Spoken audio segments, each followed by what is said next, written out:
Edelbrock. Here's your big block Ford. Just got done running it. Give you descriptions, combinations. Got your valve covers on it. Came out nice.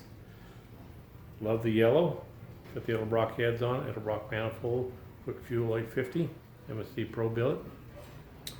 The Mark 17 belt setup. Make sure the alternator charged for you. Custom crown hydraulic roller. Take you in there, show you how it ran.